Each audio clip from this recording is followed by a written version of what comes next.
kita akan menjelaskan tentang kecerdasan dalam proses pembelajaran. Yang pertama ada pengertian kecerdasan. Menurut KBBI, menyatakan kecerdasan berarti perihal cerdas, perbuatan mencerdaskan, kesempurnaan perkembangan akal budi seperti kepandaian, ketajaman pikiran. Para ahli memberikan penjelasan tentang arti kecerdasan yang selalu mengacu pada aspek-aspek yang berbeda dan dengan pendekatan yang berbeda-beda pula. Yang pertama ada menurut Vernon, mendefinisikan kecerdasan menjadi 3 kategori. Yang pertama ada ditinjau dari ilmu biologi, yang dimana berarti sebagai kemampuan dasar manusia yang secara relatif diperlukan untuk penyesuaian diri pada alam sekitar. Kemudian ada kecerdasan ditinjau secara psikologis.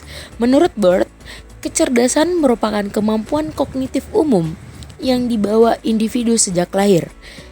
Kemudian ada yang ketiga secara operasional. Kecerdasan didefinisikan dalam pelaksanaan atau dalam aplikasinya secara operasional dengan menggunakan istilah-istilah pasti. Kemudian menurut para ahli selanjutnya ada dari Freeman dalam Prawira yang mendefinisikan bahwa kecerdasan itu dipandang sebagai suatu kemampuan yang dapat menjadi 3, yaitu kemampuan adaptasi, kemampuan belajar, kemampuan berpikir abstrak yang dimana setiap bagian-bagian tersebut nantinya akan melahirkan beberapa jenis kemampuan yang kita miliki. Kemudian ada menurut Wechsler, kecerdasan adalah kumpulan kapasitas atau kapasitas global individu untuk berbuat dan menurut tujuannya secara tepat, berpikir secara rasional dan menghadapi alam sekitar secara efektif. Kemudian ada menurut Gardner, kecerdasan merupakan kemampuan untuk memecahkan persoalan dan menghasilkan produk dalam suatu setting yang bermacam-macam dan dalam situasi yang nyata. Kemudian ada faktor yang mempengaruhi perkembangan kecerdasan. Kecerdasan pada setiap orang cenderung akan berbeda dengan orang lain. Terdapat beberapa faktor yang mempengaruhi kecerdasan menjemur pada individu dan diantaranya yang pertama ada faktor biologis yang merupakan kondisi di mana ini terjadi karena diwariskan dari orang tua kepada anaknya. Ini bisa terjadi kepada anak pada kecerdasan seperti kerusakan otak ataupun trauma karena cedera pada otak sebelumnya, baik selama di dalam kandungan maupun setelah kelahiran. Kemudian ada faktor pengalaman kehidupan individu. Faktor ini bisa terjadi pada pengalaman baik dari orang tua, guru, atau teman sebaya dan orang lain yang menyebabkan individu terhadap pada kecerdasan ataupun sebagai pembangkit kecerdasan pada anak. Kemudian pengalaman individu ini terhadap orang tua yang memiliki akan menimbulkan dampak positif dan sebaliknya ketika orang tua tidak mempercayai kemampuan yang dimiliki anak maka akan menimbulkan hal yang negatif pada kecerdasan anak tersebut. Kemudian ada faktor ketiga yaitu kultural dan historis. Faktor kultural merupakan kebudayaan yang berada di kehidupan masyarakat, sedangkan historis adalah sejarah. Faktor kultural dan historis yang merupakan proses pembentukan kecerdasan pada anak yang dipengaruhi dengan adanya keadaan budaya dan sejarah seperti tempat dan waktu. Sekian. Baik, memasuki materi selanjutnya, yaitu C. Klasifikasi kecerdasan intelektual atau biasa disebut dengan IQ. Kecerdasan ini ditemukan oleh William Stark pada tahun 1912. Awalnya, kecerdasan ini digunakan untuk mengukur kualitas seseorang yang akan menentukan tingkat keberhasilan dalam seleksi penerimaan masuk militer. Bahkan hingga saat ini, IQ masih digunakan di Indonesia. IQ mencerminkan inteligensi seseorang dengan membandingkan usia mental dan usia kronologis. Kecerdasan intelektual terletak di kulit otak atau bagian korteks. Kecerdasan ini memberikan kemampuan kita dalam berhitung, beranalogi, berimajinasi, dan berdaya kreasi serta inovasi. Kecerdasan ini menganggap berpikir sebagai aktivitas yang linier, logis dan tidak melibatkan perasaan. D. Jenis-jenis kecerdasan berdasarkan teori multi-intelligence.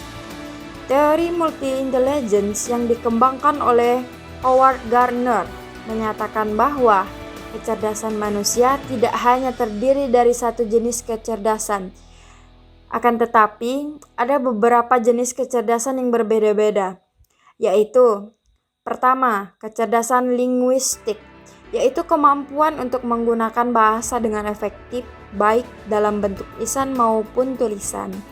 Yang kedua, kecerdasan logis matematis, yaitu kemampuan untuk menggunakan logika dan matematika untuk memecahkan masalah. Yang ketiga, kecerdasan spasial, yaitu kemampuan untuk memahami dan memvisualisasikan ruang dan bentuk. Yang keempat, kecerdasan kinestetik, yaitu kemampuan untuk menggunakan tubuh dan gerakan untuk memecahkan masalah atau menciptakan sesuatu. Yang kelima, kecerdasan musikal, yaitu kemampuan untuk memahami dan menciptakan musik. Yang keenam, kecerdasan interpersonal, yaitu kemampuan untuk memahami dan berinteraksi dengan orang lain. Contoh, psikolog dan guru. Yang ketujuh, kecerdasan intrapersonal, yaitu kemampuan untuk memahami diri sendiri dan memiliki kesadaran diri. Selanjutnya, kecerdasan naturalis, yaitu kemampuan untuk memahami dan menghargai alam dan lingkungan. Adapun karakteristik dan contoh, setiap individu memiliki kombinasi kecerdasan yang unik. Kecerdasan dapat dikembangkan dan ditingkatkan melalui latihan dan pengalaman.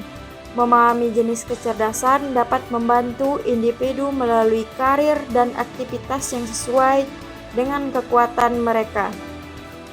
Adapun penerapan dalam pendidikan, yaitu pendidikan harus dapat mengakomodasi berbagai jenis kecerdasan.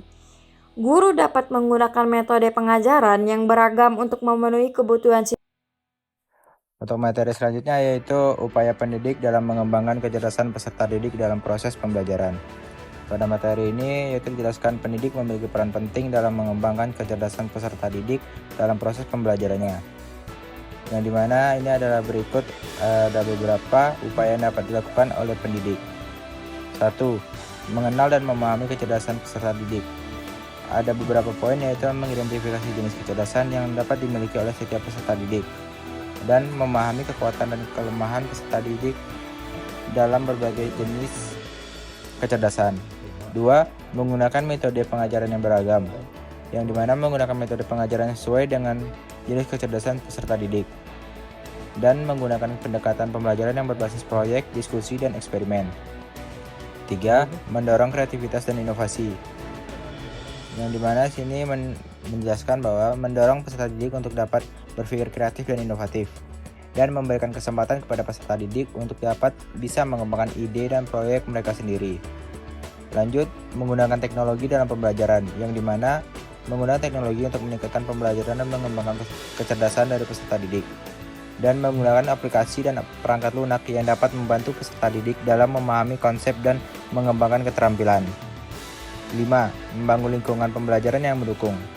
Ini membangun lingkungan pembelajaran yang aman, nyaman, dan mendukung, serta mendorong peserta didik untuk dapat berpartisipasi dalam aktif dalam proses pembelajaran. 6. Memberikan umpan balik yang konstruktif, yang dimana memberikan umpan balik yang konstruktif dan dapat spesifik kepada peserta didik, dan mendorong peserta didik untuk dapat